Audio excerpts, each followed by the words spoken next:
माता की, भारत माता की। गुड। सबसे पहले आतंकवाद और आतंकवादियों से लड़ते हुए हमारे जिन बहादुर जवानों ने अपनी शहादत दी है, उनकी शहादत को मैं नमन करता हूं, उनकी मैं स्मृति को नमन करता हूं। और साथ ही पहलगाम में जो निर्दोष नागरिक आतंकवादियों के द्वारा मारे गए हैं, उनकी भी स्मृति को मैं नमन करता हूं। मैं हमारे घायल सैनिकों के साहस को भी नमन करता हूं और ईश्वर से यह प्रार्थना करता हूं कि वह जल्द से जल्द स्वस्थ हो जाएं। मेरे दोस्तों, इन विषम परिस्थिति में आप सबके बीच आज आकर मैं स्वयं को बहुत ही गौरवान्वित महसूस कर रहा हूं। हमारे प्रधानमंत्री माननीय नरेंद्र मोदी जी के कुशल नेतृत्व और मार्गदर्शन में ऑपरेशन सिंदूर के दौरान आपने जो कुछ भी किया है, उस पर पूरे देश को गर्व की अनुभूति हो रही है। मैं अभी भले ही आपका रक्षा मंत्री हूं, लेकिन उससे पहले तो मैं भारत का एक नागरिक हूं। रक्षा मंत्री के साथ साथ मैं आज भारत के नागरिक के रूप में भी आप सबके प्रति आभार व्यक्त करने के लिए यहां मौजूद हूं। पहलगाम हमले के बाद हमारे जम्मू कश्मीर की जनता ने पूरी एकजुटता के साथ और पाकिस्तान और साथ ही साथ आतंकवादियों के प्रति जिस प्रकार से अपने गुस्से का इजहार किया है, मैं जम्मू कश्मीर की जनता का भी अभिनंदन करता हूं। मेरे साथियों, आपकी उस ऊर्जा को महसूस करने आया हूं जिसने दुश्मनों को नष्ट नाबूद कर दिया है। आपने जिस तरीके से सीमा के उस पार पाकिस्तान की चौकियों और बंकरों को आपने ध्वस्त किया, दुश्मन मैं समझता हूं उसे कभी भूल नहीं सकता। आपने देखा होगा कि आमतौर पर लोग जोश में होश खो देते हैं, लेकिन आपने जोश भी रखा, होश भी रखा और सूझबूझ के साथ दुश्मनों के ठिकानों को आपने बर्बाद किया। आज मैं यहां रक्षा मंत्री के साथ साथ एक मैसेंजर के रूप में भी आप सबके सामने मौजूद हूं। पूरे देश की शुभकामनाएं, उनकी प्रार्थनाएं और उनकी कृतज्ञता को लेकर आप सबके बीच यहां मैं मौजूद हूं। एक तरह से आप समझिए कि मैं एक डाकिया बनकर आपके बीच आया हूं और देशवासियों का संदेश लाया हूं। संदेश यह है कि हमें हमारी सेनाओं पर गर्व है। साथियों, ऑपरेशन सिंदूर सिर्फ एक ऑपरेशन का नाम भर नहीं है, बल्कि यह एक हमारी प्रतिबद्धता है, यह हमारा एक कमिटमेंट है। एक ऐसी प्रतिबद्धता जिसमें भारत ने दिखा दिया कि हम सिर्फ डिफेंस नहीं करते हैं, जब वक्त आता है तो हम कठोर निर्णय भी लेते हैं और कठोर कार्रवाई भी करते हैं। यह ऑपरेशन उस एक एक जवान की आंखों में देखा गया सपना था कि हर आतंकी ठिकाना, चाहे वह घाटियों में छुपा हो या बंकरों में दबा हो, हम वहां पहुंचेंगे और दुश्मन की छाती चीरकर हम उन आतंकी ठिकानों को खत्म करके ही हम वापस लौटेंगे।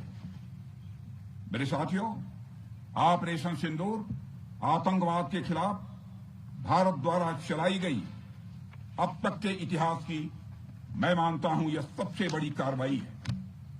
35-40 वर्षों से भारत सरहद पार से चलाए जा रही आतंकवाद का सामना कर रहा है। आज भारत ने पूरी दुनिया को यह साफ कर दिया है, यह स्पष्ट कर दिया है कि आतंकवाद के खिलाफ हम किसी भी हद तक जा सकते हैं। साथियों, आतंकवादियों ने पहलगाम में आतंकवादी घटना को अंजाम देकर भारत के मस्तक पर चोट पहुंचाने की कोशिश की है। भारत की सामाजिक एकता को तोड़ने का भी प्रयास किया गया है।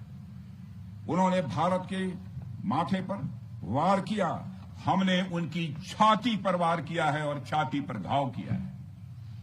पाकिस्तान के जख्मों का इलाज इसी बात में है कि वह भारत विरोधी और आतंकवादी संगठनों को पनाह देना बंद करे और अपनी जमीन का इस्तेमाल भारत के खिलाफ किसी भी सूरत में न होने दे। साथियों, आपको याद होगा कि लगभग 21 साल पहले स्वर्गीय अटल बिहारी वाजपेयी जी के सामने इसी पाकिस्तान ने इस्लामाबाद में डिक्लेरेशन किया था कि अब उनकी धरती से आतंकवाद एक्सपोर्ट नहीं किया जाएगा।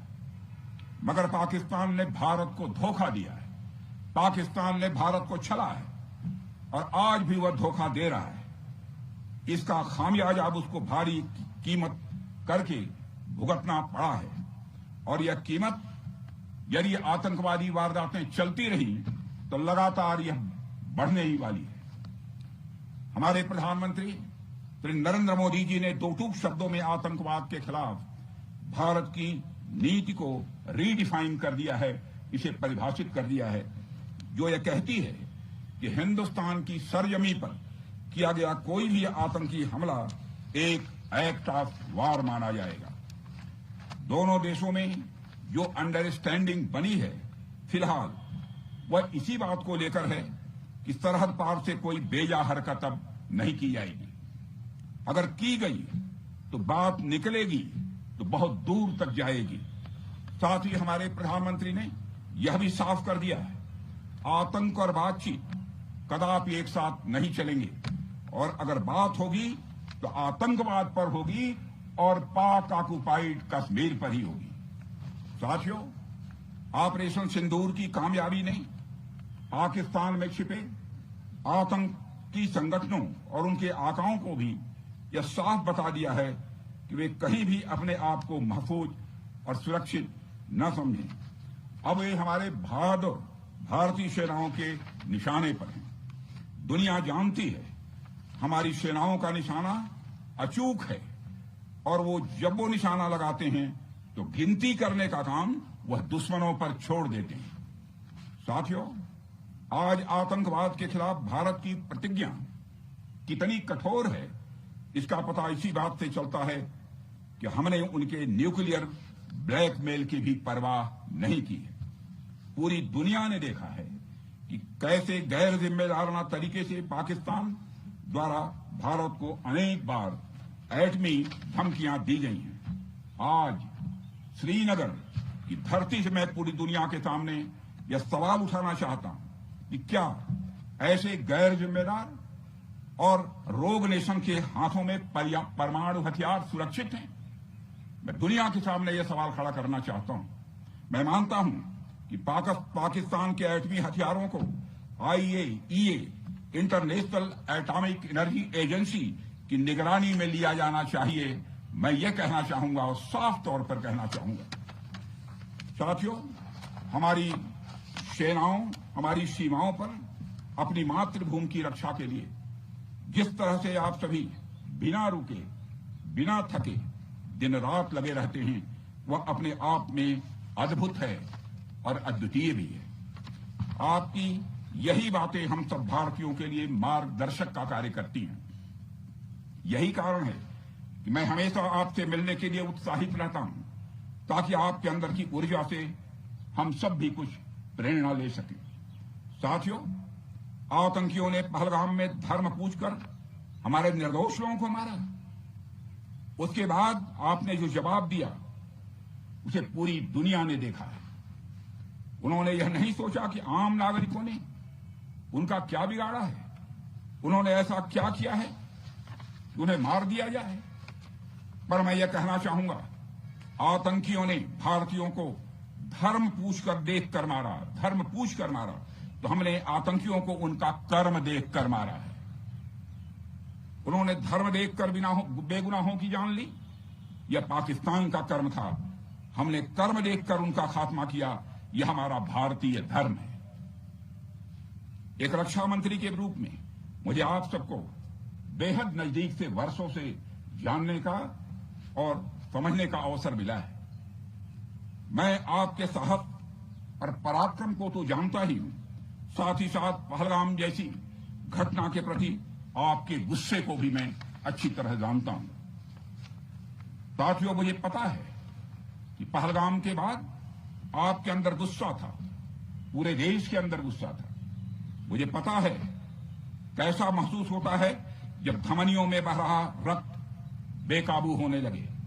और मुझे इस बात की खुशी भी है कि आपने अपने गुस्से को सही दिशा देते हुए बड़ी बहादुरी और सूझबूझ के साथ पहलगाम का बदला लिया है।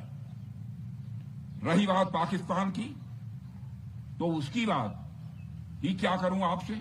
वह देश तो मांगते मांगते अपनी जहालत से एक ऐसी हालात में आ गया है कि उसके बारे में यह भी कहा जा सकता है कि पाकिस्तान जहां भी खड़ा होता है वहीं से मांगने वालों की लाइन प्रारंभ हो जाती है।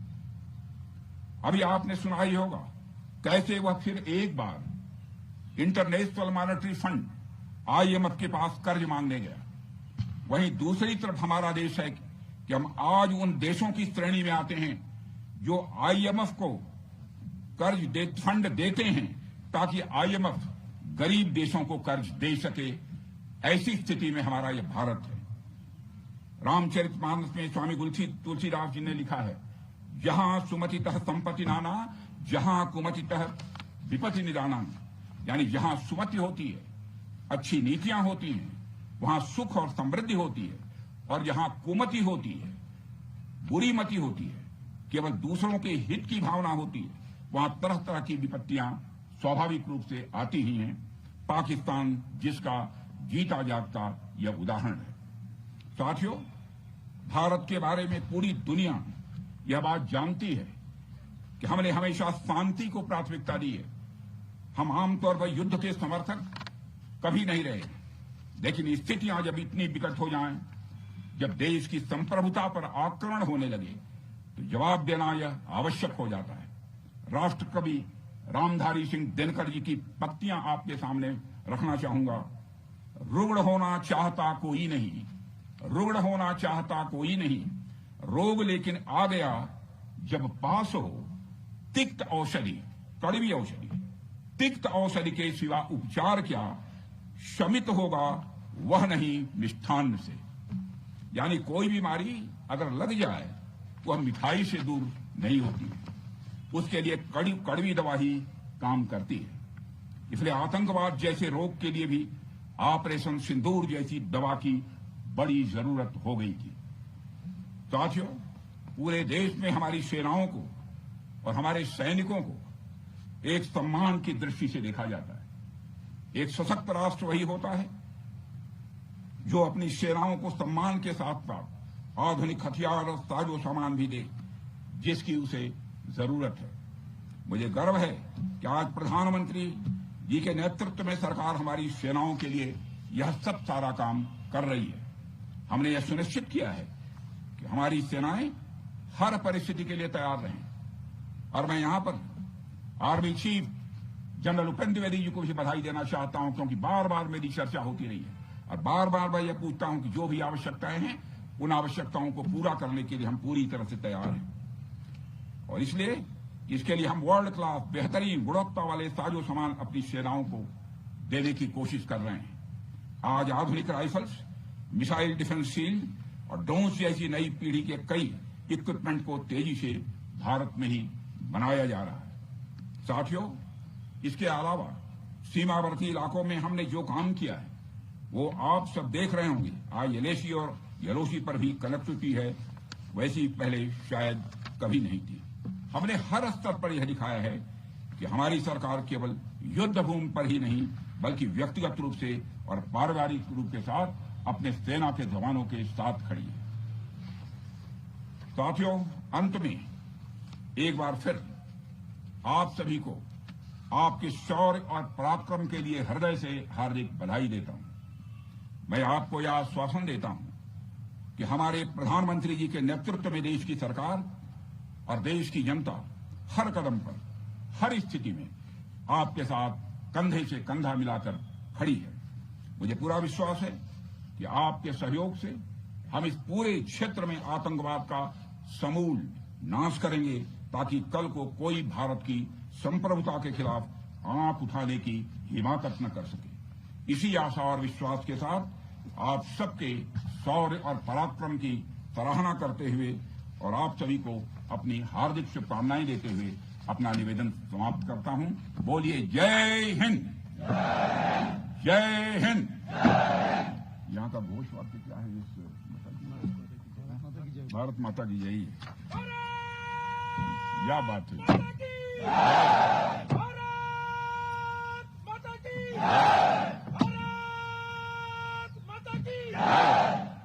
बहुत अच्छी।